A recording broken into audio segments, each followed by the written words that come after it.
Hi guys, my name is Kabir and you are watching clad paper venture of time. In today's session हम बात करने वाले हैं हमारे मई के लीगल रैप अप के बारे में। अब बहुत सारे एजेंडास है हमारे पास डिस्कस करने के लिए, एक एक करके आइए समझते हैं।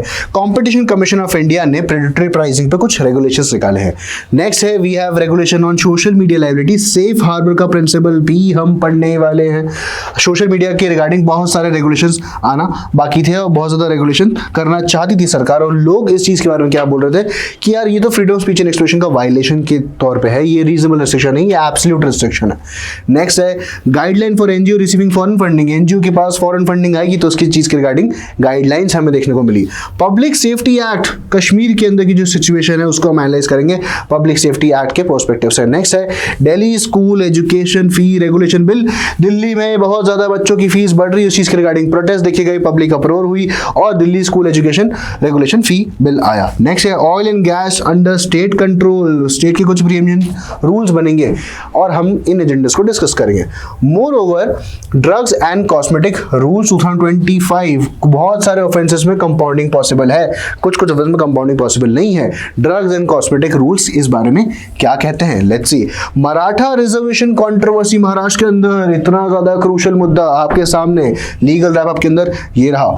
नेक्स्ट है वाटर वॉर्स, किन दो स्टेट में के बीच में हो रहा है भाई, यहाँ पे गलती से एक एजेंडा बन चुका है, ये वाटर वॉर्स हो रही है पंजाब हरियाणा के बीच में, सिंपल सी बात। नेक्स्ट है मरंग बुरु कॉन्फ्लिक्ट, मरंग बुरु कॉन्फ्लिक्ट भी क्या है, झारखंड के अंदर एक कॉन्फ्लिक्ट है। एजेंडा नंबर 1 पे आ जाते हैं। सबसे पहले कंपटीशन कमीशन ऑफ इंडिया ने प्रेडेटरी प्राइसिंग के रिगार्डिंग कुछ कहा है। अब ये कंपटीशन कमीशन ऑफ इंडिया क्या कहता है भाई, कंपटीशन कमीशन ऑफ इंडिया होता कौन है पहले बताता हूं। कंपटीशन कमीशन ऑफ इंडिया एक फेयर, एक नॉर्मल, एक अच्छा एब्सोल्युटली गुड मार्केट बनाना चाहता है। उसका ऑब्जेक्टिव बड़ा सिंपल सा है कि भाई मार्केट में कंपटीशन हो तो मार्केट की फोर्सेस ऑफ डिमांड और सप्लाई के साथ छेड़छाड़ ना की जाए, मैल प्रैक्टिसेस ना हो, अनफेयर ट्रेड प्रैक्टिस ना हो, ब्लैक मार्केटिंग, होर्डिंग, डिफरेंट प्रकार के एक्विजिशंस, मर्जर्स, इन सारी चीजों को रेगुलेट करता है हमारा कौन, कंपटीशन कमीशन ऑफ इंडिया। अब competition commission of India regulate होता है खुद से, ठीक है, एक ऑटोनॉमस बॉडी है। And competition commission of India ने क्या कहा है, उसने रिसेंटली रेगुलेशंस निकाली है, ड्राफ्ट रेगुलेशंस निकाली है 2025 के अंदर, ताकि वो मॉडर्नाइज कर सके प्रेडेटरी प्राइसिंग को। Predatory pricing under the competition act 2002। अब 2002 का जो कंपटीशन एक्ट है वो बहुत सारी डिफरेंट बातें करता है, उसमें से एक एम्बिट है हमारा प्रेडेटरी प्राइसिंग का। इस प्रेडेटरी प्राइसिंग वाले एम्बिट के अंदर कुछ रेगुलेशन आई है, समझते हैं। This move is in response to evolving market dynamics, market dynamics के इवोल्यूशन के कारण ये मूव आया है, specially in digital and e commerce sectors. Digital e commerce sector में बहुत ज्यादा प्रेडेटरी प्राइसिंग के सिनेरियोस देखने को मिले। प्रेडेटरी मतलब जो प्रे करते हैं, ठीक है, and aims to align Indian regulation with global best practices and contemporary economic theories. Best practices जो ग्लोबली अवेलेबल है उसी चीज को हम क्या कर रहे हैं, अडॉप्ट कर रहे हैं हमारे कंपटीशन एक्ट 2002 के अंदर। New regulation will replace the 2009 का फ्रेमवर्क, जो 2009 में जो रेगुलेशंस बनी थी प्रेडेटरी प्राइसिंग के रिगार्डिंग, उस चीज को हम क्या कर रहे हैं, मॉडर्नाइज कर रहे हैं, नया कर रहे हैं। Section 4 sub clause 2 sub clause A sub clause 2 competition act का क्या कहता है, it prohibits dominant firms from abusing their position by imposing unfair और प्रेडेटरी प्राइसेस। डोमिनेंट फर्म्स जो हैं, जो प्राइसेस को कंट्रोल कर सकती हैं, उस चीज के रिगार्डिंग है कि आप अपनी चीज को अब्यूज नहीं करोगे, आप दूसरे के धंधे को इस तरह नहीं बिगाड़ दोगे, इस तरह ट्रैश नहीं करोगे कि आपकी मोनोपोली बन जाए। एक फेयर कंपटीशन के लिए, एक हेल्दी इकोनॉमी के लिए हमें एक प्रॉपर तरीके से कंपटीशन को इवॉल्व करते हुए देखते रहना चाहिए। मतलब कंपटीशन, अब मार्केट में आपके पास एक ही बंदा हो जिससे आप पेट्रोल ले सकते हो, तो वो अपने हिसाब से दाम लगाया कुछ भी और अपने हिसाब से बेचेगा। पर अगर 10 कंपनीज हैं जो मार्केट में प्रिवेल करती है, जो पेट्रोल को देती है, डीजल को देती है, डिफरेंट प्रकार की सर्विसेज प्रोवाइड करती है, इलेक्ट्रिक चार्जेस भी अब तो आ गए हैं पेट्रोल पंप पे ही, तो जो भी फ्यूल स्टेशन हैं उसको हमने मल्टीपल ब्रांड्स को दे दिया, तो प्राइसिंग को बहुत अच्छे तरीके से रेगुलेट कर सकते हैं। भाई सिंपल चीज है, जो कम प्राइस देगा उसी से कंज्यूमर लेगा, उसी से कंज्यूमर उसके पास जाएगा। अब ये इतने ज्यादा मल्टीपल प्लेयर्स के साथ आप प्रेडेटरी प्राइसिंग नहीं दे सकते, आप इस चीज का फायदा नहीं उठा सकते, अनफेयर कंपटीशन नहीं कर सकते। Competition commission of India determination of cost of production, कितना कॉस्ट ऑफ प्रोडक्शन होगा उस चीज के रिगार्डिंग रेगुलेशन है। भाई क्या रेगुलेशन है, 2025 का ड्राफ्ट है। It proposes a new methodology for calculating cost in predicting pricing cases. जो भी प्रेडिक्टिंग प्राइसिंग के जो केसेस है उसकी जो कॉस्ट है उस चीज के रिगार्डिंग बातचीत है। भाई ड्राफ्ट बिल क्या कहता है? Definition: predatory pricing is when a dominant firm sets prices below production cost to eliminate competition with the intention of later raising prices. This is prohibited under section 4 subclause 2 subclause A subclause 2 of the Competition Act. Basically predatory pricing तब मानी जाती है जब कोई dominant firm prices को set कर दे below production cost, जितनी cost of production है उससे भी नीचे आ गए हम। भाई आपकी चीज बनाने की 100 रुपए की थी, मिनिमम उसको कोई भी इंसान बनाए तो 100 रुपए का बनाएगा, आपने उसका प्राइसिंग 50 रुपए कर दिया, 20 रुपए कर दिया, चलो 10 रुपए कर दिया, 100 रुपए में वो चीज बन के निकलेगी, लेकिन आपने क्या करा, 10 रुपए कर दिया। आपने प्रोडक्शन कॉस्ट से बहुत नीचे लेके आ गए उस चीज को, ताकि अपना कंपटीशन पूरी तरह से एलिमिनेट कर सको। आपने देखा होगा ना, जियो ने बहुत कुछ चीजें सस्ती कर दी थी। क्यों? क्योंकि उसने बोला कि भाई हमारा कॉस्ट ऑफ प्रोडक्शन इतना लग ही नहीं रहा जितने बाकी लोग को लग रहा है, क्योंकि हम नई टेक्नोलॉजी पे काम कर रहे हैं, ये चीज कर रहे हैं, वो चीज कर रहे हैं, फलाना ढिकाना, एंड हमारी प्राइसिंग इसलिए हमने फ्री सिम देना शुरू कर दिया विद इंटरनेट। जियो ने रूल करना शुरू कर दिया किस चीज को, 2017, 18, 19 तक के एरा को, और उसके बाद बहुत सारे प्लेयर्स कंपटीशन से एग्जिट करते चले गए। वोडाफोन आइडिया ने साथ में मर्जर करके कंपनी बना ली, ठीक है, वीआई नाम से, जिसकी सिम मेरे पास है, ठीक है, जिसके 33% शेयर जो है वो बीएसएनएल भाई साहब के पास है। अब एयरटेल बचा, तो 2-3 प्लेयर्स ही बचे हैं जिनका आप खरीद सकते हो सिम, या फिर जिनकी चीज़ें आपको यूज कर सकते हो। ओटीटी प्लेटफॉर्म से भी ये चीज़ करना शुरू कर दी। तो प्रेडेटरी प्राइसिंग इज समथिंग, जब आप कॉस्ट ऑफ प्रोडक्शन से बहुत लोअर लेवल पे चले जाते हो, तो आपकी कॉस्ट ऑफ प्रोडक्शन कितनी आ रही है और क्यों आ रही है और कैसे आ रही है, ये आपको जस्टिफाई करना पड़ेगा, ठीक है, एक रीजनेबल स्टैंडर्ड स्टैब्लिश करना पड़ेगा। तो ये था हमारा कॉम्पिटिशन एक्ट 2002 का। नेक्स्ट है ये, दिस इज नॉट 2000 पता नहीं कितना 20,021, ये नहीं है, 2002 है वो, ठीक है, इट्स अ एरर। नेक्स्ट है cost assessment shift, the draft regulation move from using market value to average total cost as main basis. जो ड्राफ्ट रेगुलेशंस थी उसने क्या करा, जो मार्केट वैल्यू थी, ठीक है, वो गई वहां से एवरेज टोटल कॉस्ट पे, कि भाई एवरेज टोटल कॉस्ट कितनी लग रही है as the main basis for assessing predatory pricing. कि हम ये नहीं देखेंगे कि उस चीज की मार्केट में वैल्यू कितनी है, कि सर आज आप मार्केट में ये चीज लेने जाओगे तो आपको कितने की पड़ेगी, हम ये देख ही नहीं रहे। हमारा ये मेन कंसर्न है ही नहीं, हमारा मेन कंसर्न बहुत डिफरेंट है।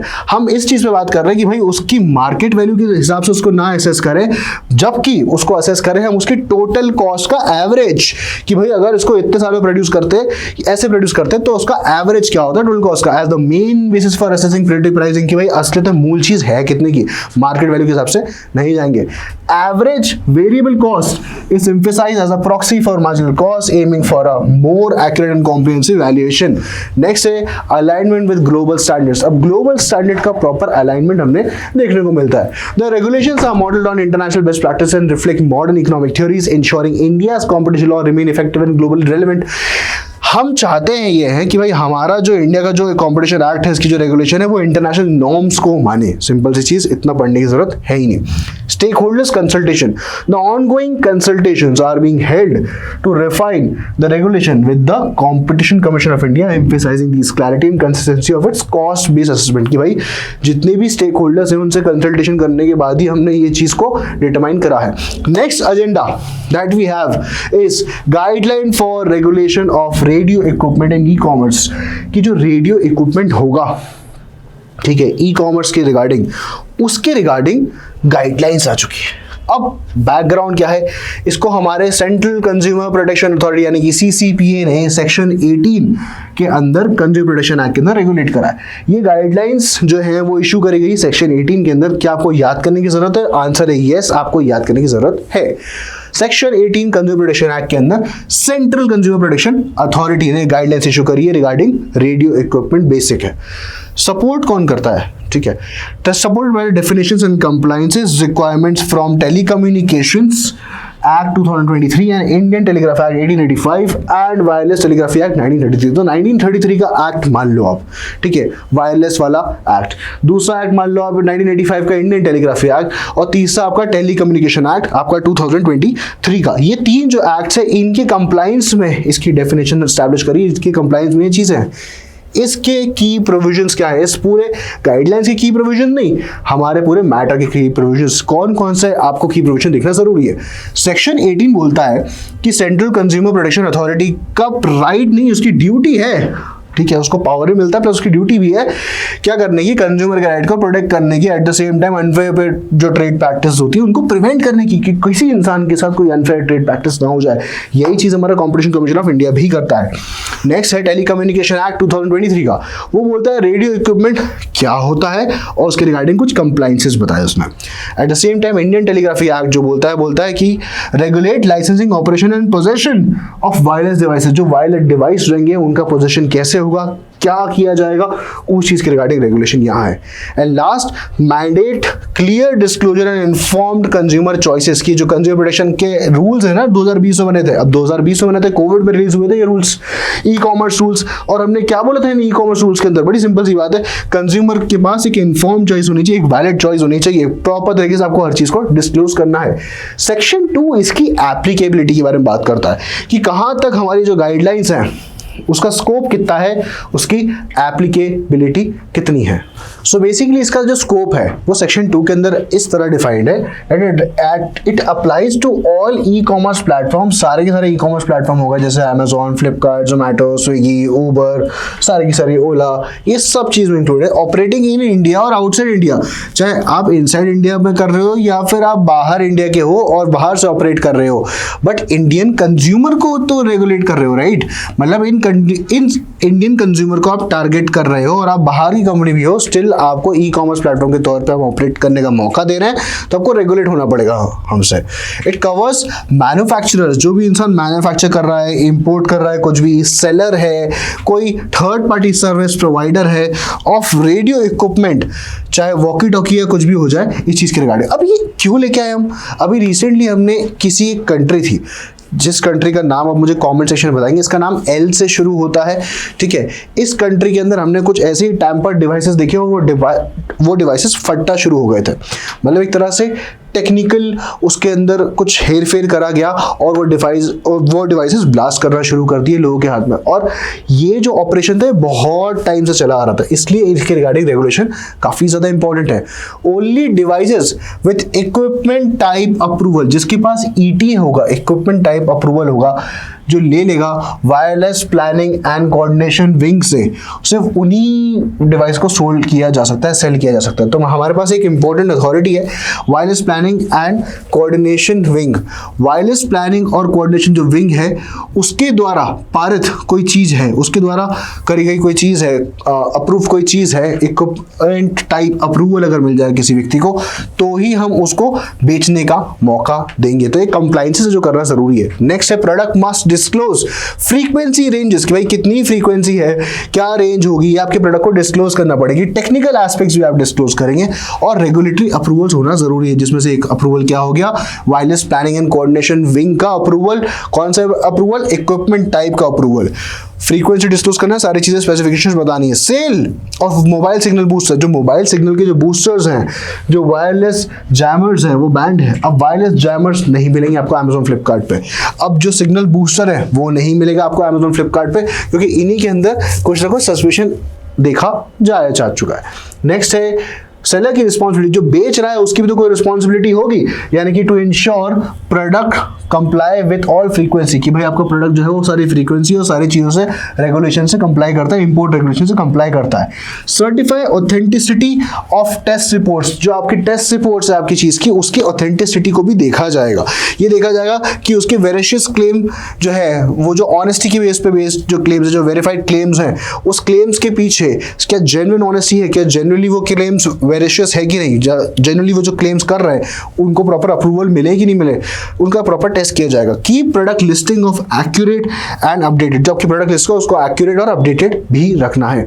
अब ड्यूटीज क्या है ई कॉमर्स प्लेटफॉर्म की, क्योंकि ई कॉमर्स प्लेटफॉर्म पे ये सारे प्रोडक्ट लिस्ट होंगे सेक्शन 4 के अंडर, तो आपको सारे के सारे सेलर्स को वेरीफाई करना है। अब जैसे अलीबाबा है, ठीक है, अलीबाबा चाइना का बहुत आई वुड से चाइना का अमेजोन है, चाइना का ईबे है, ठीक है। तो अलीबाबा के अंदर हर सेलर जो है वेरीफाइड होता है क्या, कुछ सर्टन सेलर्स ही वेरीफाइड होते हैं, कुछ सेलर्स के जो क्रेडेंशियल तो वेरीफाई होता है। प्रोडक्ट का कंप्लायंस होता है बिफोर लिस्टिंग के लिए कि हर प्रोडक्ट जो है वो उसको कंप्लाई किया जाएगा, लिस्ट करा जाएगा। रिमूव नॉन कंप्लाइंट लिस्टिंग, जो कंप्लाई नहीं करती उन लिस्टिंग को हटाया जाएगा within 24 hours of notification. And last, implement automated monitoring system to detect illegal listing, जो लिस्टिंग्स हैं इलीगल नेचर की उनको भी रेगुलेट किया जाएगा।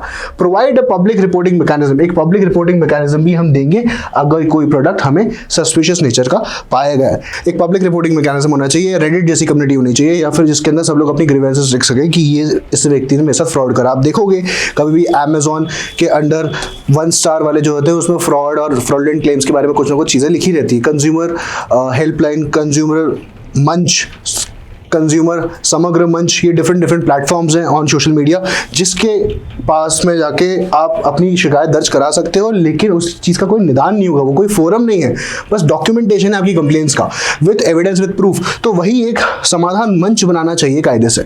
नेक्स्ट है enforcement and penalties, non compliance attract penalties under the consumer protection act 2019 का जो कंज्यूमर प्रोटेक्शन एक्ट है उसका अगर नॉन कंप्लायंस करोगे, उन रूल्स का नॉन कंप्लायंस करोगे तो आपको फाइन्स मिल जाएंगे।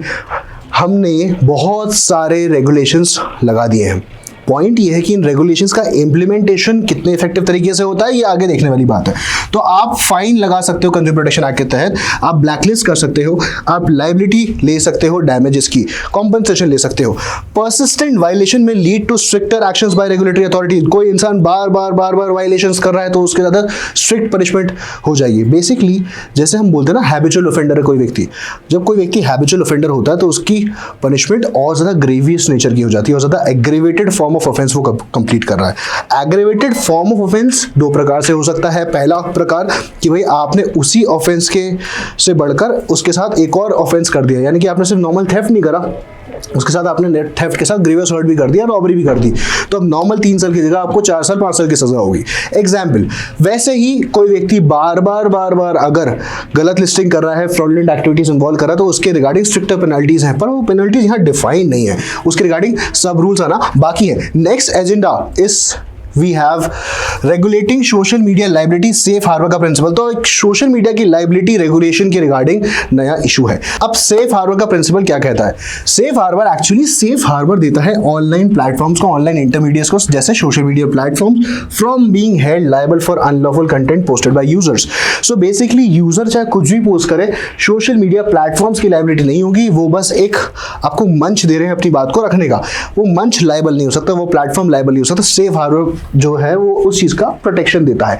अब यूजर्स तो कुछ भी कंटेंट प्रोड्यूस कर सकते हैं, हार्मफुल कंटेंट भी प्रोड्यूस कर सकते हैं, खतरनाक कंटेंट भी प्रोड्यूस कर सकते हैं, कुछ ऐसी चीज प्रोड्यूस कर सकते हैं जो बेसिकली आपके मॉरल्स ऑफ द सोसाइटी, जो सोसाइटी के नॉर्म्स के अकॉर्डिंग नहीं है, वो चीज़ें। जैसे फॉर एग्जांपल अभी रिसेंटली हमने रणवीर अलाहाबादी का केस देखा, the rebel kid Apoorva Mukherjee का केस देखा, डिफरेंट केस देखे। एक शर्मिस्ता _19 नाम की बच्ची का केस देखा जिसमें उसने क्या किया था, वो एक लॉ स्टूडेंट थी और उसने क्या करा, उसने कुछ हार्मफुल रिमार्क्स मार दिए about India and Pakistan situation. तो इस प्रकार की जो पोस्टिंग करी जा रही है यूजर के द्वारा, क्या इसके लिए platform YouTube, platform Instagram, platform Snapchat liable होगा, नहीं होगा? तो बेसिकली आंसर है नहीं होगा, क्योंकि सेफ हार्बर एग्जिस्ट करता है इंडिया के अंदर। In India this protection is provided under section 79 of information technology act 2000। The government is reconsidering these protections due to increasing concerns about fake news, misinformation and other online harmful content, जो दूसरा harmful content है उस चीज के regarding. Next, इसकी एक basic timeline समझ लें। अच्छा, यहाँ पे जो ऑनलाइन कंटेंट दिया है ना कि अदर हार्मफुल ऑनलाइन कंटेंट से हम प्रोटेक्ट करेंगे, इसमें बहुत सारी चीज़ें आ जाएंगी। इसका एम्बेट बहुत वाइड स्केल है। इसका एम्बेट ये कहता है कि यार इसमें पोर्नोग्राफी भी आ जाएगा, इसमें न्यूडिटी आ जाएगा, सेक्सुअली एक्सप्लिसिट कंटेंट आ जाएगा, अब्यूसिव बिहेवियर वाला कंटेंट आ जाएगा, इसमें इम्पोस्टर भी आ सकता है। इम्पोस्टर मतलब जब कोई व्यक्ति अपनी आइडेंटिटी ना रिवील करते हो दूसरे व्यक्ति की आइडेंटिटी पकड़ लेता है और दूसरे व्यक्ति के जैसे खुद को रिप्रेजेंट करता है। अगर मैं फॉर एग्जाम्पल किसी व्यक्ति का हैंडल बना लूँ, अपने इंस्टाग्राम अकाउंट से फेक अकाउंट बना लूँ virat_kohli.7, ठीक है, I am posting myself as Virat Kohli and मेरे बहुत ज्यादा मिलियन ट्रिलियंस ऑफ फॉलोअर्स हो जाए तो people would perceive me as Virat Kohli and this is what impostor being is. ठीक है, अब टाइमलाइन देखते हैं, ईयर 2000। ठीक है, हाँ, इम्पोस्टर में इज अ चीटिंग बाय पर्सनेशन।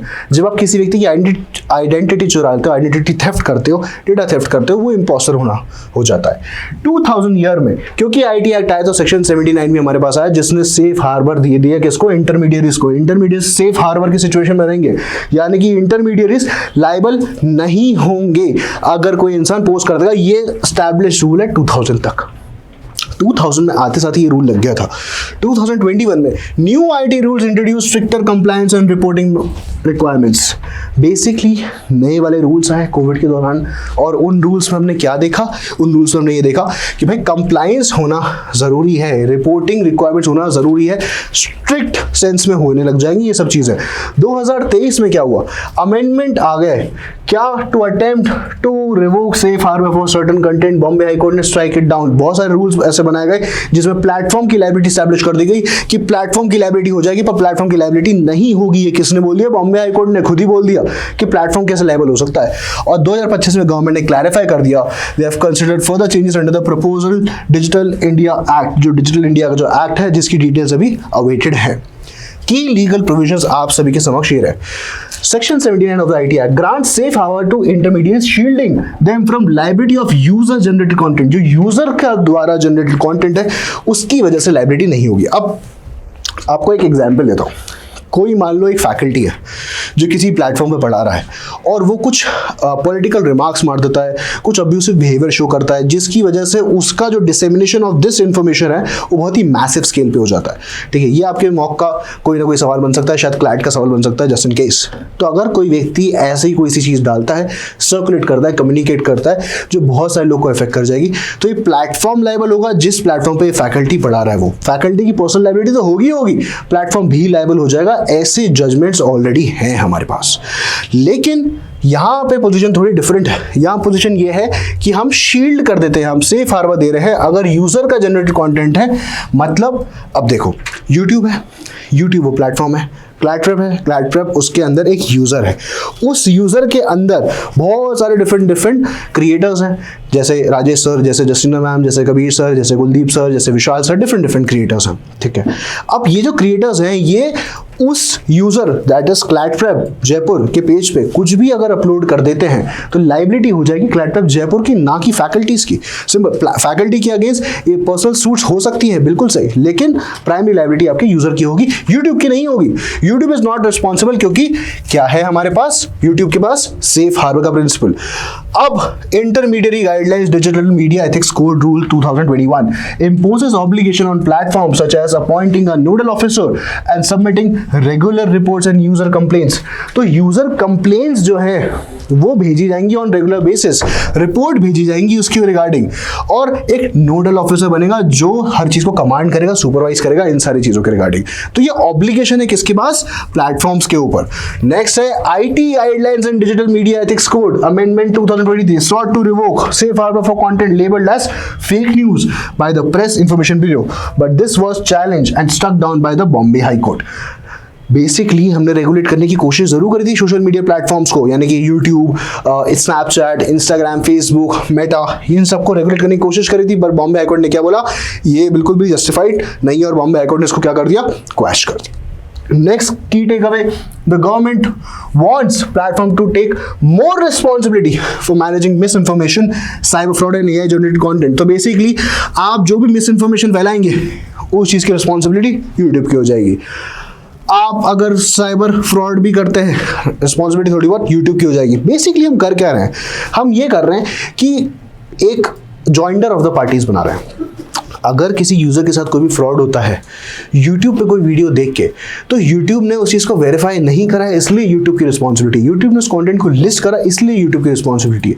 तो यूट्यूब अभी एज ऑफ नाउ बहुत ही बेहतरीन तरीके से फ्लरिश कर रहा है इंडिया के अंदर, बट ये सेफ हार्बर प्रिंसिपल अगर हट जाए तो YouTube जैसे प्लेटफॉर्म के ऊपर बहुत ज़्यादा बंदिशें, बहुत ज़्यादा शिकंजे कसने लग जाएंगे। Next, stricter intermediary liability may compel platforms to adopt more aggressive content moderation, raising concerns about censorship in process। अब सारे के सारे यूट्यूबर्स है ना इसी चीज़ पर रो रहे हैं, सब यही बोल रहे हैं कि भाई आप इतना ज़्यादा स्ट्रिक्ट कर दोगे लॉ को, हमें पता है लॉ कैसा बन सकता है, बहुत स्ट्रिक्टर सेंस में बन सकता है। अगर आप लॉ को इतना ज़्यादा स्ट्रिक्ट कर दोगे यार, तो भाई सिंपल सी चीज़ है, हमारा freedom of speech and expression बचेगा ही नहीं। जब हमारा freedom of speech and expression नहीं बचेगा तो हम आर्टिकल 91A के प्रोटेक्शन में कैसे आ पाएंगे? 91A के अंदर हम बहुत कुछ चीज़ें बोल सकते हैं, कुछ चीज़ें इमोरल भी हो सकती है, कुछ चीज़ें मॉरल भी होंगी। तो कुछ चीज़ें जो इमोरल है उनको सेपरेट कर देता है, उनकी लाइबिलिटी स्टैब्लिश करता है। इसका मतलब ये नहीं है आप मॉरल प्रिंसिपल्स को स्टैब्लिश करने लग जाएंगे। Morals and ethicals are subjective principles. So आप कभी भी किसी भी एडजुडिकेटिंग अथॉरिटी को या फिर किसी एग्जीक्यूटिव अथॉरिटी को इतनी पावर ना दे दें कि वो कंपेल कर दें इतना ज़्यादा अग्रेसिव कंटेंट मॉडरेशन, बहुत अग्रेसिवली कंटेंट को मॉडरेट करना शुरू कर दें। मॉडरेट करना मतलब रेगुलेट करना। Any dilution of safe harbour could increase legal risk for social media companies, potentially stifling innovation, free speech, जैसी हमने बात करी। Next agenda that we have is guidelines for NGO receiving foreign funding. ये सारी वो guidelines हैं उन NGOs की जो कि फॉरेन के फंड को रिसीव कर रहे हैं। सिंपल सी चीज़ है, इसके रिगार्डिंग बहुत सारे प्रोटेस्ट हुए कि बंद करो ये अत्याचार, ठीक है। Ministry of home affairs has introduce stricter rule for NGOs. NGOs के रिगार्डिंग स्ट्रिक्ट रूल्स आ गए, जिसने क्या सीख करा? Foreign funding. ऐसे एनजीओ जो FCRA के अंदर आते हैं, यानी कि फॉरेन कंट्रीब्यूशन रेगुलेशन एक्ट के अंदर आते हैं, जो FCRA की गाइडलाइंस के अंदर आते हैं, वो सारे एनजीओज के रिगार्डिंग बातचीत है। गाइडलाइंस के अंदर आते तो हैं बट मानते नहीं है वो। Specially those involve in publication activities. जो भी एनजीओ पब्लिकेशन एक्टिविटीज करता रहेगा और फॉरेन फंडिंग रिसीव करता रहेगा, उस चीज के रिगार्डिंग हमने थोड़ा सा इसमें स्ट्रिक्टर सेंस से बात करी। The aim is to boost accountability and transparency in how foreign contribution are use. कि भाई फॉरेन से आने वाले पैसे को आप किस तरह यूज कर रहे हो, कुछ भी चीज पब्लिश कर रहे हो ऑनलाइन ऑफलाइन डोमेन में, तो उसका यूसेज कैसा है, उसकी अकाउंटेबिलिटी क्या है, उसकी ट्रांसपेरेंसी क्या होगी, उसी चीज के रिगार्डिंग बातचीत है। नेक्स्ट, ये सारी वो गाइडलाइंस हैं। अब देखो एक एक करके सारी गाइडलाइंस को समझो। सारी गाइडलाइंस जो हैं वो इन सारे एनजीओज के ऊपर है जो कि फॉरेन फंडिंग रिसीव करती है। अब जैसे पहली गाइडलाइन जो है वो फाइनेंशियल रिपोर्टिंग के रिगार्डिंग है कि भाई आपको सबमिट करना है एक audited financial statement for the past 3 years. पिछले साल के 3 जो फाइनेंशियल स्टेटमेंट है 3 ईयर के, वो आपको सबमिट करना रहेंगे किसी भी एक नॉन गवर्नमेंटल ऑर्गेनाइजेशन को। वो बहुत डिटेल मैनर में होना चाहिए, जिसको सर्टिफाइड भी करना है किसको, एक चार्टर्ड अकाउंटेंट को। ये पहली गाइडलाइन है। अब ये जो गाइडलाइन है, अगर मैं इसका पैसेज बना के दे दूं और इसी चीज़ में आपको कुछ क्वेश्चन बना के दे दूं जिसमें उसने एक एनजीओ है फॉरेन फंडिंग ले रहा है बट चार्टर्ड अकाउंटेंट से नहीं, एक नॉर्मल अकाउंटेंट से कर रहा है, एक नॉर्मल कंपनी सेक्रेटरी से अपनी चीज़ को ऑडिट करा रहा है, तो क्या वैलिड हो जाएगा? आंसर है नो, चार्टर्ड अकाउंटेंट ही चाहिए, नॉर्मल अकाउंट से काम नहीं चलेगा। सो जब भी कोई चीज़ देखो तो उस चीज़ को इतने ज़्यादा ऐसे ऊपर से मत पढ़ा करो, सोचा करो इसकी कौन सी फैक्ट बेस्ड सिचुएशन बन सकती है, ठीक है। NGOs involved in publishing must give a FCRA compliance undertaking and not a newspaper certificate if registered with the registrar of newspaper. So basically NGO जो involved है publishing के अंदर, उनको FCRA की गाइडलाइन के अंदर जो undertaking है वो देनी है, सिर्फ newspaper certificate नहीं देना, not a newspaper certificate if registered with registrar of newspapers, ठीक है। FATF financial action task force का कंप्लायंस करना है आपको, एंटी मनी लॉन्ड्रिंग के मेजर्स को, नॉर्म्स को देखना है। At the same time donor commitment letter भी देना है, जिसमें आपका डोनेशन अमाउंट जिस व्यक्ति ने उसने जितना दिया है उसी अमाउंट का उतना ही ब्यौरा लिखा है।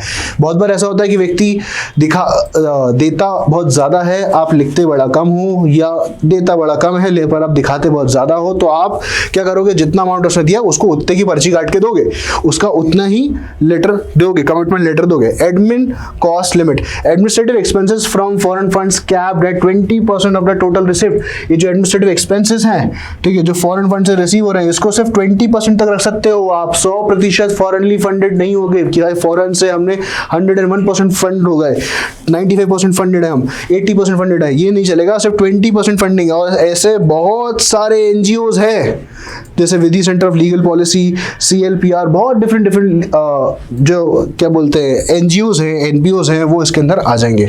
Mandatory registration, obtain MHA registration और permission before receiving foreign funds. आपको मिनिस्ट्री ऑफ होम अफेयर्स से परमिशन लेनी है रजिस्ट्रेशन की फॉरेन फंड को रिसीव करने के पहले। तो देख रहे हो कितनी सारी लेयर्स बना दी। हम ऑडिट करना है पिछले 3 साल का, चार्टर्ड अकाउंटेंट से सर्टिफाई कराना है, इसके अलावा FCRA का कंप्लायंस करना है, मनी लॉन्ड्रिंग के रिगार्डिंग कंप्लायंस करना है, आपको एडमिनिस्ट्रेटिव कॉस्ट जो है वो लिमिट करनी है टू 20% ओनली। इसके अलावा मैंडेटरी रजिस्ट्रेशन कराना है MHA से, एंड पेनल्टीज इम्पोज हो जाएंगी अगर इनमें से कोई भी चीज़ कर दी, प्लस आपकी पेनल्टी क्या होगी, cancellation of the registration of the whole NGO. अब इस पूरी चीज़ का इम्पैक्ट क्या है? बेसिकली इसका इम्पैक्ट ये है, NGOs involve in publication are now restricted from publishing newsletters unless they meet all new compliances requirement aiming to prevent misuse of foreign funds for new dissemination. So basically NGO जो कि involved है publication के अंदर वो restricted हो जाएंगे, अब आगे न्यूज़लेटर पब्लिश नहीं कर पाएंगे जब तक वो इस न्यू कंप्लाइंस को नहीं माना। तो सारे इशू पॉज्ड हैं, अभी स्टेड हैं। ये सारी रिक्वायरमेंट्स को मानना जरूरी है ताकि मिसयूज ना हो फॉरेन फंड्स का न्यूज़ की डिसेमिनेशन में, कहीं बाहर के फॉरेन के ऑर्गेनाइजेशंस हमारी न्यूज़ को जो है वो रेगुलेट ना करने लग जाएं। Future implications, these regulations are intended to boost transparency, ताकि ट्रांसपेरेंसी और अकाउंटेबिलिटी बढ़ती रहे, ensuring foreign funds are used for their intended purposes and aligned with both national and international financial regulations। तो आपके international financial regulations को हम comply करें, ये हमारा impact है। Next agenda that we have is Public Safety Act and Security in Kashmir। तो basically public safety and security जो है आपका है कश्मीर के अंदर, उस चीज़ के रिगार्डिंग बातचीत है। अब इसका बैकग्राउंड क्या है? जम्मू एंड कश्मीर के अंदर हमने बेसिकली एक्ट को इनैक्ट करा था to maintain public order and security in a region frequently affected by unrest and militancy. बहुत ज़्यादा मिलिटेंसी देखी गई, बहुत ज़्यादा इश्यूज होने लग गए वहाँ पे। लोकल सिटीजन्स को भी एक पॉलिटिकल सिविलियन अनरेस्ट की सिचुएशन थी, not political unrest. And now the law enables authorities to detain individuals without trial for up to 2 years। आपको डिटेन कर लिया जाएगा नेक्स्ट 2 साल तक के लिए, अगर आप उसके एम्बिट में आ गए तो अथॉरिटीज आपको उठा लेंगी, ठीक है। And they are deemed to be threat to public safety. अगर आप थ्रेट हो गए पब्लिक सेफ्टी के रिगार्डिंग तो आपको घर से उठा लिया जाएगा, सिंपल चीज।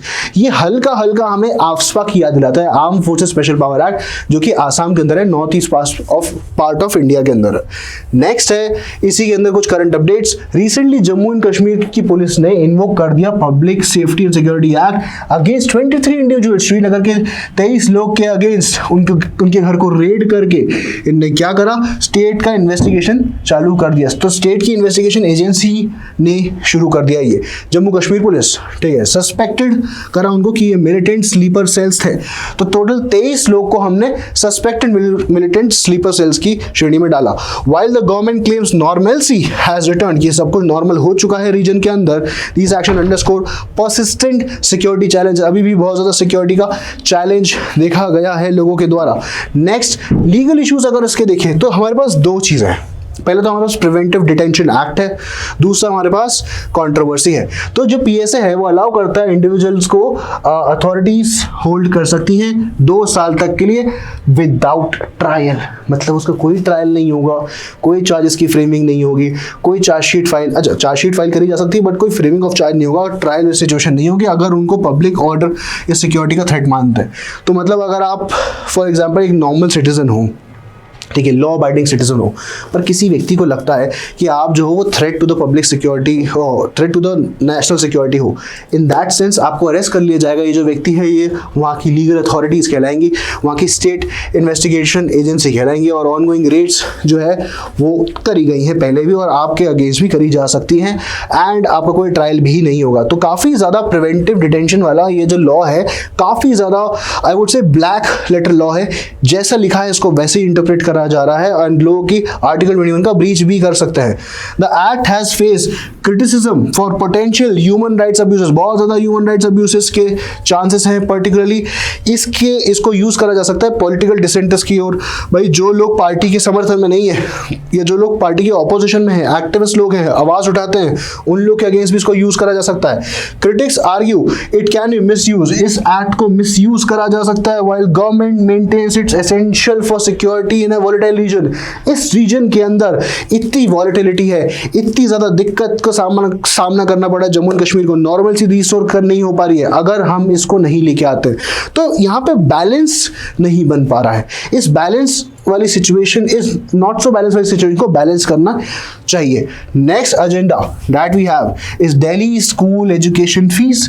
अब ये जो Delhi school education fees regulation bill है 2025 का, उस चीज के बारे में बात है। तो बेसिकली हम जो पढ़ाई करते हैं, ठीक है, अगर उस पढ़ाई की कीमत लगा ली जाए, ठीक है, वो कीमत अगर बेसिक हो तो चलता है लोगों को, पर अगर बहुत ज़्यादा समचोस अमाउंट है, बहुत ज़्यादा अमाउंट है, नॉर्मल मार्जिनलाइज सेक्शन उसको अफोर्ड कर ही नहीं सकता है, नॉर्मल मिड फैमिलीज उसको अफोर्ड कर ही नहीं सकती, देन उस चीज़ के रिगार्डिंग कंसर्न्स है। What happened basically, Delhi school education transparency in fixation and regulation of fees regulation bill was approved April 29, 2025 में ये अप्रूव हो गया, और इसके कारण बहुत सारे वाइड स्प्रेड कंप्लेंट्स आई। अच्छा, पेरेंट्स के द्वारा अनऑथराइज फी हाइक के अंदर कि भाई हरासमेंट हो रहा है, अत्याचार हो रहा है, फी हाइक के नाम पे वसूली करी जा रही है, धांधली करी जा रही है, अनपेड ड्यूज जो है प्राइवेट अनएडेड इंस्टीट्यूशन के अंदर, गवर्नमेंट एडेड इंस्टीट्यूशंस के अंदर बहुत ज़्यादा है। हरासमेंट की कोई हद ही नहीं है, हरासमेंट मतलब परेशानी है। The bill aims to bring transparency, इस बिल से क्या आ जाएगा, ट्रांसपेरेंसी आ जाएगा। जो फी फिक्सेशन स्कीम है, बेसिकली फी को जो फिक्स करा जाता है उस चीज़ के रिगार्डिंग जो प्रोसेस है उसके अंदर ट्रांसपेरेंसी आ जाएगी। Enhance parental involvement in school financial matters, कि पेरेंट्स का इन्वॉल्वमेंट ज्यादा हो जाएगा स्कूल के फाइनेंशियल मैटर्स में। स्कूल एक ऑटोनॉमस बॉडी कहलाता है और पेरेंट्स उसके नीचे बहुत ज्यादा एक सबमिसिव नेचर के तौर पे रहता है। वो सोचते हैं स्कूल जो है वो बहुत डोमिनेंट पोजीशन में, क्योंकि बच्चे वहां पढ़ रहे हैं, स्कूल चाहे तो बच्चों को निकाल सकता है, उसकी फुल अथॉरिटी ऑटोनॉमी उसके पास। तो पेरेंट्स का भी उसमें थोड़ा सा रोल हमने एस्टैब्लिश कर दिया कि आप इसके फाइनेंशियल मैटर्स के अंदर इन्वॉल्व हो सकते हैं। अभी जो फी बिल था उसके कुछ की फीचर आपके सामने इस प्रकार है। अब बेसिकली पहला है हमारे पास fee regulation bill. The bill establishes a 3-tier system, एक 3-tier सिस्टम बन गया, first level, second level and third level. तो एक है स्कूल लेवल आपका फी रेगुलेशन कमेटी, दूसरा है डिस्ट्रिक्ट फी अपीलेट कमेटी। अगर स्कूल लेवल फी कमेटी से आपका काम नहीं होता है तो आप डिस्ट्रिक्ट फी अपीलेट कमेटी पे जाएंगे, और लास्ट में आप जाएंगे रिवीजन कमेटी के पास। तो बेसिकली ये 3 आपकी कमिटीज बन गई फी रेगुलेशन के रिगार्डिंग। नेक्स्ट है टाइमलाइन, हर डिस्प्यूट को 30 दिन के अंदर सॉल्व करा जाएगा, 30 days इज द टाइमलाइन, ज़्यादा टाइम नहीं है हमारे पास। नेक्स्ट है financial penalties, school violating regulations face fine up to 10 lakh. जो स्कूल की जो फीस है उनको बढ़ाते चले जाएंगे, वायलेशन कर देंगे आपकी दिल्ली फीस रेगुलेशन बिल का, उसको 10 लाख रुपए तक का जुर्माना हो जाएगा। रिकवरेबल फ्रॉम स्कूल एसेट्स, अगर स्कूल के पास पैसा नहीं तो स्कूल के सामान को बेच दिया जाएगा, हड़प लिया जाएगा, ठीक है, उसमें से रेवेन्यू निकाल के आपका फाइन पे कराया जाएगा। Protection for students, schools are prohibited from expelling students of withholding exam results for non payment of fees. अगर स्कूल ने बहुत ज्यादा अमाउंट बढ़ा दिया है, ठीक है, और स्कूल ये सब चीज वायलेशन कर भी रहा है, तो स्कूल अभी फिलहाल क्या करता था, एक सटल प्रेशर क्रिएट करता था कि बेटा जाओ कल फीस लेके आना, तुम एग्जाम में नहीं बैठ सकते, तुम खड़े रहो, तुम पनिश हो जाओ, ठीक है, या फिर तुम्हारा रिजल्ट, तुम एग्जाम दे दो, तुम्हारे रिजल्ट तुम्हारा रिलीज नहीं करेंगे जब तक तुम्हारी फीस नहीं आ जाती है। ऐसा नहीं कर सकते आप, एजुकेशन के ऊपर रिस्ट्रिक्शन नहीं लगा सकते, एग्जाम रिजल्ट को विथहोल्ड नहीं कर सकते। आपके लिए क्या इंपॉर्टेंट है, the bill aims to restore trust by making fee regulation transparent. ये तो ट्रांसपेरेंट प्रोसेस होना चाहिए। स्ट्रिक्टर पेनल्टीज बहुत ज्यादा इंपॉर्टेंट है, क्लियर टाइमलाइंस बहुत ज्यादा इंपॉर्टेंट है, स्विफ्ट ग्रीवेंस रिड्रेसल मैकेनिज्म होना चाहिए। Schools can not take punitive action, school punitive action नहीं ले सकते किसी भी स्टूडेंट के regarding for fee related issues. Bill is inspired by similar legislation in state like Rajasthan में भी अभी इसी चीज के रिगार्डिंग रेगुलेशन है, और इसी चीज से इंस्पिरेशन लेके हमारा दिल्ली ने भी ये चीज करा है ताकि हम रेगुलेटरी गैप्स को खत्म कर सके। इसके लीगल इंप्लीकेशन देख सकते हैं। एनहांस ओवरसाइट, पेरेंट्स का इन्वॉल्वमेंट जब आएगा तो इससे आर्बिट्री फीस हाइक कम हो जाएंगी। स्कूल की ऑटोनॉमी, प्राइवेट स्कूल ने कंसर्न्स रेज करे हैं कि भाई उनकी लॉस ऑफ ऑटोनॉमी हो रहा है, पोटेंशियल बायस हो सकता है उनके साथ उनके फी डिसीजन में। Third is implementation challenge, the complexity of the committee structure could pose hurdles. एक के बाद एक जो कॉम्प्लेक्स कमिटी कर रहे हो आप, जो रेगुलेशन में आपने 3-tier सिस्टम बनाया, इसके कारण एक हर्डल बन सकता है, और ये जो हर्डल है ये इफेक्टिव इन्फोर्समेंट में बहुत ज्यादा इफेक्ट करेगा। Precedent setting, the bill could serve as a model for other states seeking for regulate school fees more robustly. ये प्रेसिडेंट सेट करेगा ताकि आगे जाके कुछ ऐसी फी हाइक की सिचुएशन ना बने। Next in the line is oil and gas under state control preemption rules. So oil and gas जो है वो स्टेट कंट्रोल में जाएगी, ये प्रीएम्पशन के रूल्स हैं। अब क्या हुआ है समझते हैं। Government of India has propose new draft rules under a revised oil field legislation granting itself preemption rights. वो क्या करेगा, खुद के लिए प्रीएम्पशन राइट्स ले लेगा over oil and natural gas produce. जो भी देश के अंदर oil and natural gas produce होगा उस चीज के रिगार्डिंग सरकार के पास प्रीएम्पशन के राइट्स हैं।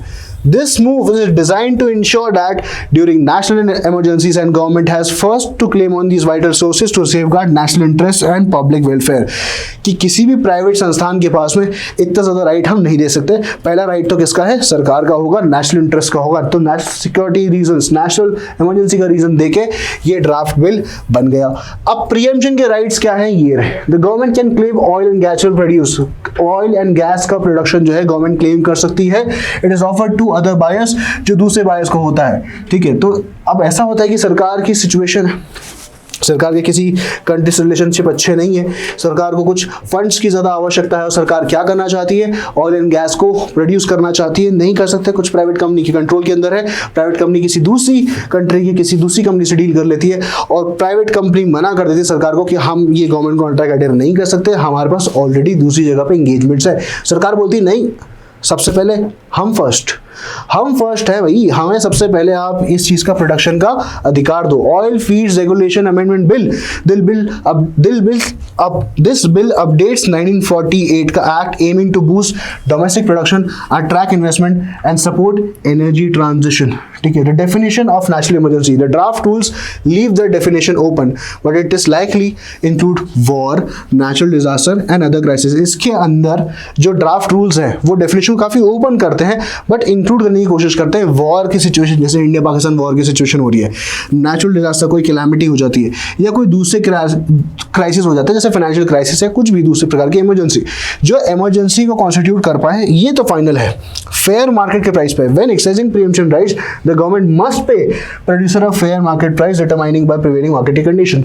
मार्केट की कंडीशन के हिसाब से जो इंसान का बनता है, सरकार उसको उतना पैसा देगी जितना उसके बाहर बनते थे या इस मार्केट की वैल्यू के हिसाब से बनते, सरकार उसको वो पैसा देगी, बस सरकार का हक पहला हो जाएगा उस चीज के बारे में।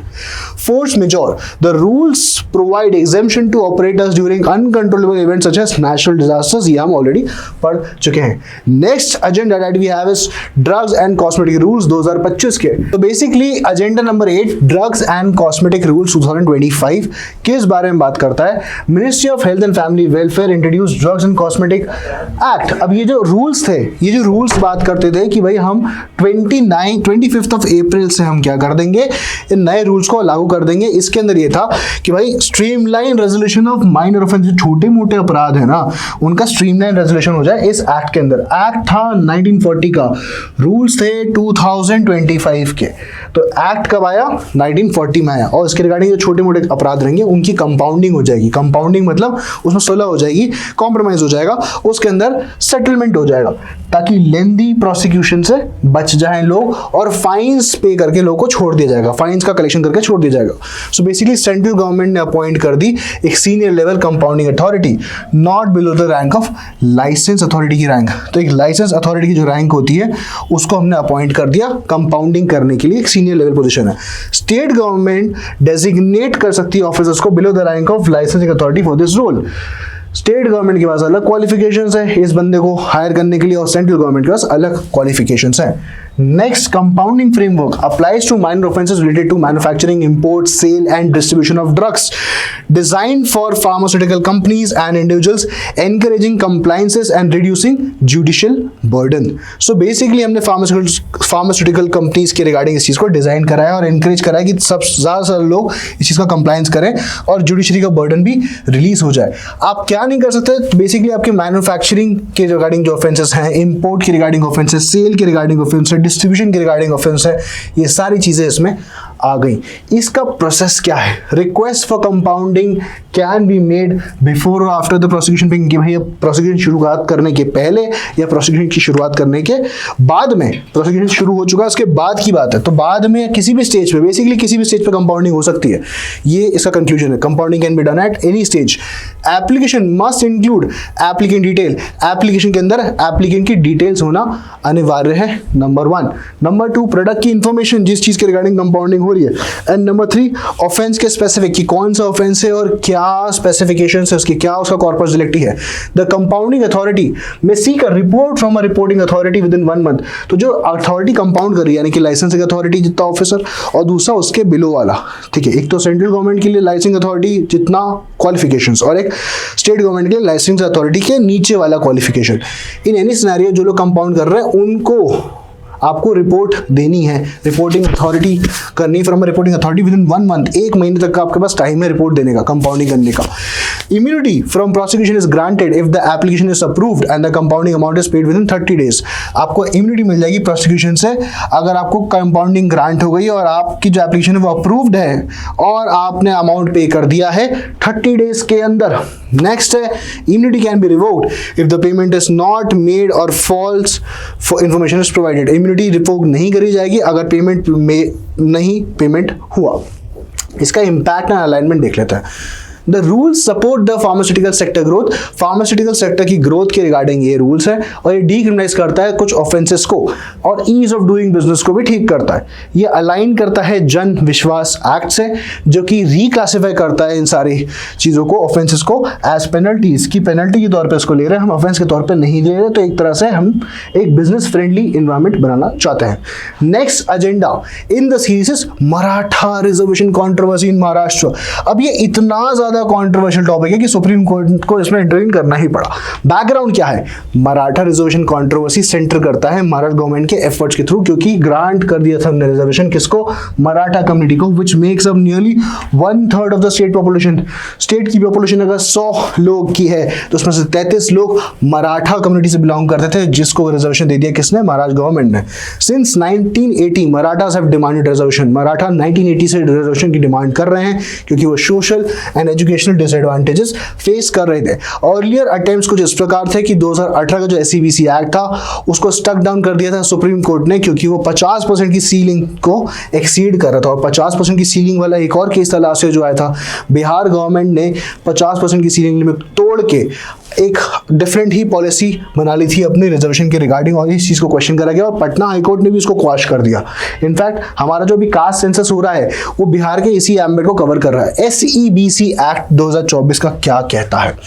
इन February 2024 Maharashtra passed a new SEBC Act granting 10% reservation to Marathas based on Shukre Commission findings of backwardness such as increased girl marriages and declining government job representation। की ज़्यादातर लड़कियों की शादियां हो रही हैं, ठीक है, at the same time government की जॉब में बहुत ज़्यादा रिप्रेजेंटेशन इनका डिक्लाइन हो चुका है। तो SEBC ग्रांट एक्ट ने ग्रांट कर दिया था उनको 10% रिजर्वेशन मराठा को। क्यों? शुक्र कमीशन की रिपोर्ट ने। क्या आपको ये रिपोर्ट याद करना इंपॉर्टेंट है? मैं बोलूँगा स्टार मार्क कर लो, बहुत ज़्यादा इंपॉर्टेंट है, आ सकता है। अब ये जो रिजर्वेशन का कैप था उसके रिगार्डिंग कुछ बातचीत है। तो एसईबीसी बोलता है कि 10% रिजर्वेशन मिल जाएगा मराठा को एजुकेशन और पब्लिक एम्प्लॉयमेंट के अंदर। कुछ एक्सेप्शनल सर्कमस्टांसेस हैं to justify exceeding supreme court की 50% सीलिंग। तो सुप्रीम कोर्ट ने 50% की सीलिंग दी थी, इंद्र सोनी का केस भी था इस चीज़ पे, और सुप्रीम कोर्ट की इस रूलिंग को मतलब हटाते हुए ये वाला जो लॉ है इस लॉ को इंप्लीमेंट करना चाह रहे हैं, 10% रिजर्वेशन और देना चाह रहे हैं। सुप्रीम कोर्ट की क्या कहती है? Supreme court has previously ruled that reservation can not exceed 50% without extraordinary justification. और एक्स्ट्राऑर्डिनरी जस्टिफिकेशन ने क्या बताई? कुछ डिफरेंट रीजंस बताना शुरू करे। Requiring a constitutional amendment for any breach. अगर कुछ करना है तो कॉन्स्टिट्यूशन में अमेंडमेंट करना पड़ेगा। की टेक अवेज, मराठा रिजर्वेशन जो आया है अभी रिसेंटली, जो एससीबीसी एक्ट आया जिसके अंदर 10% रिजर्वेशन मिल चुका है, उसमें क्या हो रहा है? तो बेसिकली इन लोगों ने क्लेम कराया है कि हम socially and educationally backward class है, नंबर 1। नंबर 2, ये जो 10% है ये एक स्पेशल या एक एक्सेप्शनल सर्कमस्टांस है। नंबर 3, बॉम्बे हाई कोर्ट के अंदर ही जब ये एक्ट चैलेंज हुआ तो इसकी ऑनगोइंग हियरिंग से ये पता चला कि इसके पोटेंशियल इम्प्लीकेशंस हो सकते हैं नेशन वाइड रिजर्वेशन पॉलिसी में। नंबर 3 हो गया complete. And number 4 issue is political sensitive. ये पॉलिटिकली सेंसिटिव इशू है बिकॉज ये एक गवर्नमेंट लेके आई है और उसको पॉलिटिकली मोटिवेटेड भी हम कह सकते हैं, और डिफरेंट प्रकार के की टेकअवेज है जो आप असेस कर सकते हो through social media. Now controversy reflects broader debates on caste social justice, कि भाई कास्ट की बेस पर रिजर्वेशन मिलना चाहिए नहीं मिलना चाहिए, सोशल जस्टिस की बेस पर मिलना चाहिए नहीं मिलना चाहिए, इक्वालिटी की बेसिस पर मिलना चाहिए नहीं मिलना चाहिए, और स्टेट को एफर्मेटिव एक्शन लेना है। Then we have agenda number 10 that is water wars. अब पंजाब और हरियाणा के अंदर ये वाटर वॉर हुआ। इस वाटर वॉर के रिगार्डिंग क्या है? ये वाटर वॉर नहीं है ऐसा कि पंजाब ने हरियाणा का पानी रोक लिया, वैसा सिस्टम नहीं है।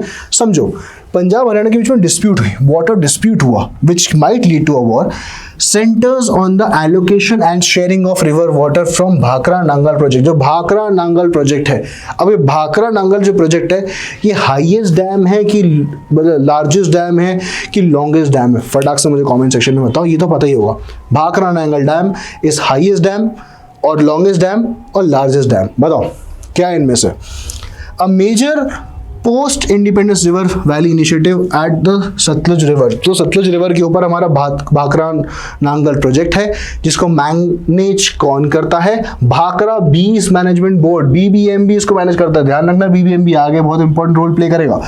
तो बीबीएमबी जो बोर्ड है उसको मैनेज करता है। और हिस्टोरिकली ये एक टेंशन रही है पंजाब और हरियाणा के बीच में, क्योंकि वाटर की स्कैरसिटी है, दोनों ही एग्रीकल्चर प्रोड्यूसिंग स्टेट्स हैं, दोनों को पानी की खपत बहुत ज़्यादा है, ठीक है। इसलिए वो लोग इसके कंटेंशन को, इसे ऐसा बोन ऑफ कंटेंशन मानते हैं, सतलुज नाम के रिवर को कंटेंशन मानते हैं, जिसका पानी शेयर होता है भाखरा नांगल प्रोजेक्ट से।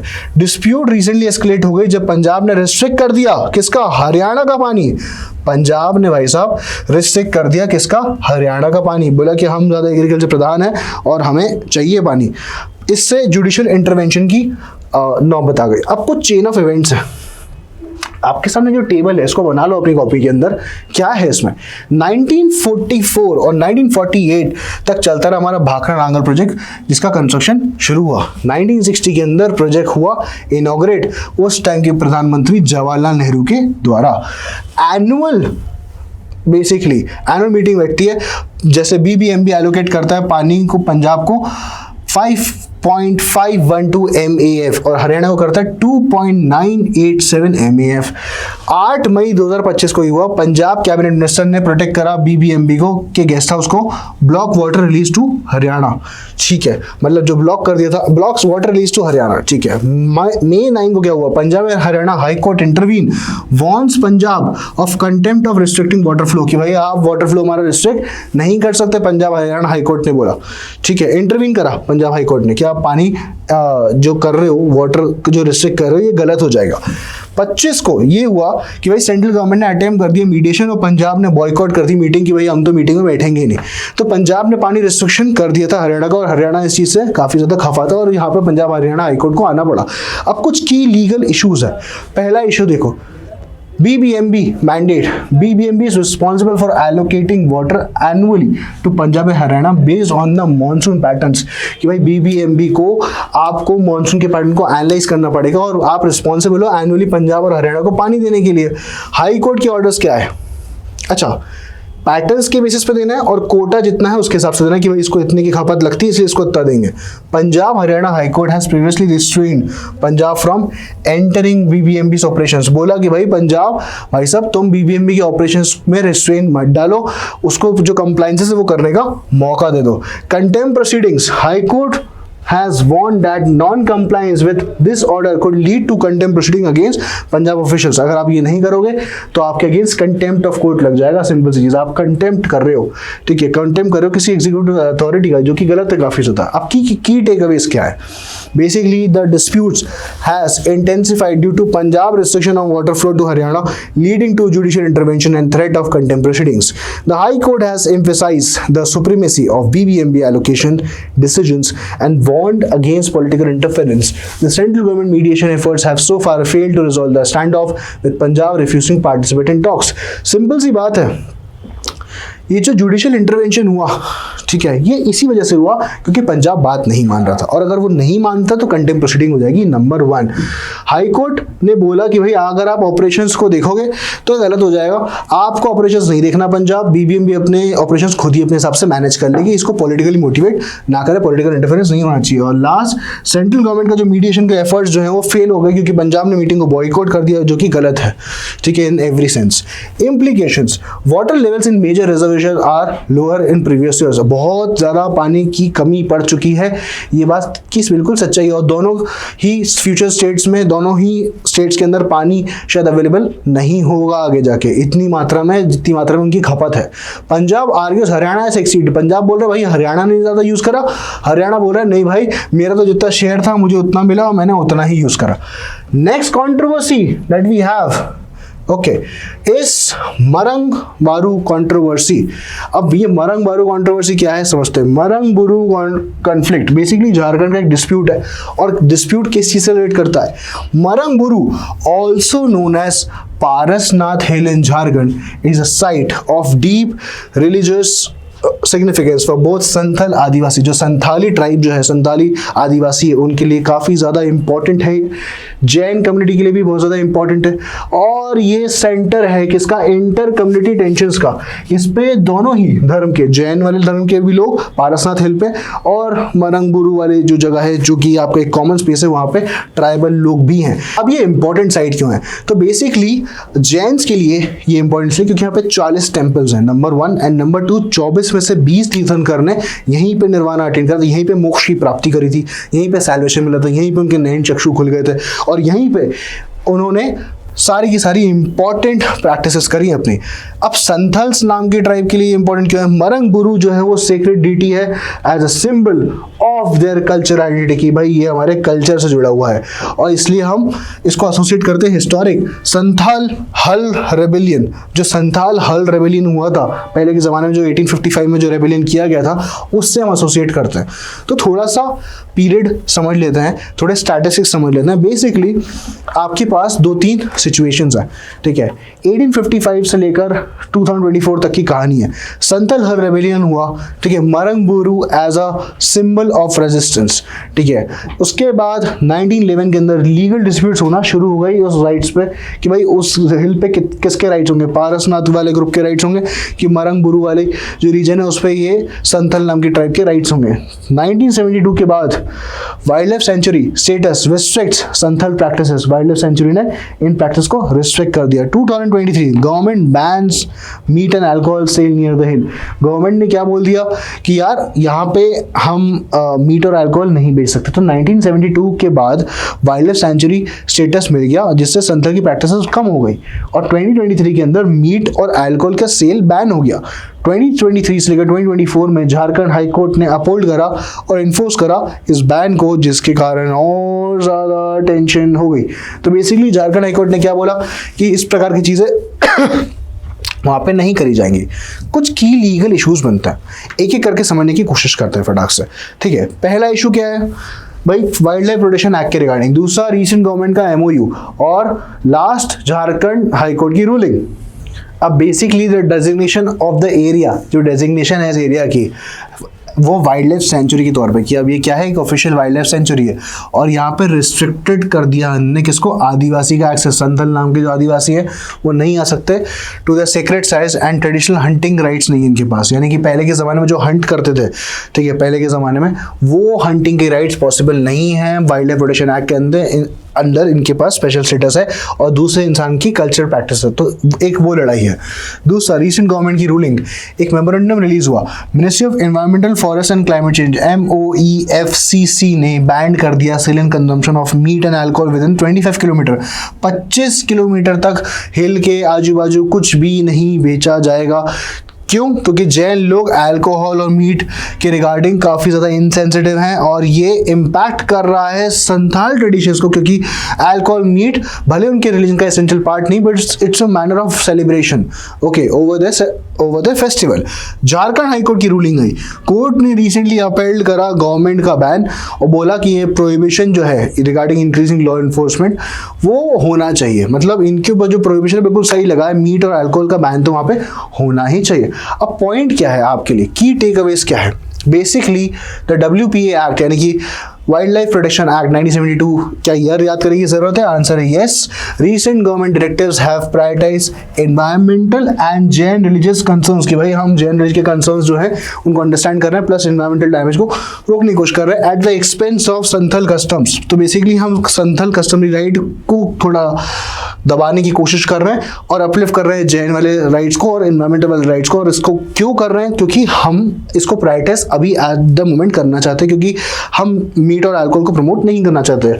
हाई कोर्ट भी इसी लाइन पे काम कर रहा था। तो बेसिकली कुछ प्रैक्टिसेस एथिकल हो सकती हैं, कुछ प्रैक्टिसेस मॉरल इमोरल हो सकती हैं, बट कोई भी प्रैक्टिस एथिकल मॉरल इमोरल जो भी हो, क्या वो आपके रिलीजन का इंपॉर्टेंट पार्ट है, क्या वो आपके कल्चर का इंपॉर्टेंट पार्ट है, क्या मीट और अल्कोहल खाना पीना वो आपके कल्चर का इंपॉर्टेंट पार्ट है? अगर नहीं है तो फिर उस पर बैन लगाया जा सकता है। अगर है तो क्या वो सोसाइटी के कंस्ट्रक्ट के अकॉर्डिंग है या नहीं? तो हर प्रकार का बैन, ये नहीं कि हम संतल के साथ कोई डिस्क्रिमिनेशन कर रहे हैं या हम जैन को अपलिफ्ट कर रहे हैं, ऐसा नहीं है। उस टाइम पे ये जो राइट्स, ये जो क्लेम कर रहे हैं, ये जो कस्टमरी राइट्स हैं, ठीक है, ये जो क्लेम कर रहे हैं ये गलत है। The High Court ruling reinforces state intervention in religious and cultural practices, raising questions about minority and indigenous rights. So basically High Court की जो ruling थी वो state का intervention चाहती है ताकि state क्या करे, religious और cultural practices के अंदर दखल अंदाजी करे, at the same time indigenous right को भी protect करे। So ये थी आपकी High Court की ruling and ये हो गए हैं आपके सारे के सारे issues complete। तो हमने basically legal wrap up के अंदर मई के मंथ में 10 से 11 से 12 issues को देखा। इन इश्यूज के प्रॉपर तरीके से नोट्स बनाने, शिद्दत से आके मुझे दिखाने, एंड जस्ट इन केस अगर कुछ छूट जाता है तो मैं आपको प्रॉपर तरीके से मेंटोर कर दूंगा इस चीज़ के रिगार्डिंग। बिल्कुल टेंशन नहीं लेना, current legal developments, current legal knowledge बिल्कुल सॉर्ट हो जाएगा। आपको 2 चीज़ें करना है बस, हर मंथ का रैप अप और हर मंथ का डिकोड देख लेना, ठीक है। अभी हम एक और सीरीज चालू कर रहे हैं, 1 शॉट सीरीज, जिसके अंदर आपके पास फुल लेंथ वीडियो आ जाएंगे किसी भी टॉपिक के बारे में। आपको किसी भी टॉपिक को पढ़ना है, फटाक से वीडियो खोलो, चालू हो जाओ 1.5x पे एंड नोट्स बनाना शुरू कर दो या समझना शुरू कर दो, ठीक है। मजा आया? Thank you so much guys for your time. This was Kabir Jaswal signing off. Thank you so much for coming to the channel. Thank you guys. बढ़िया।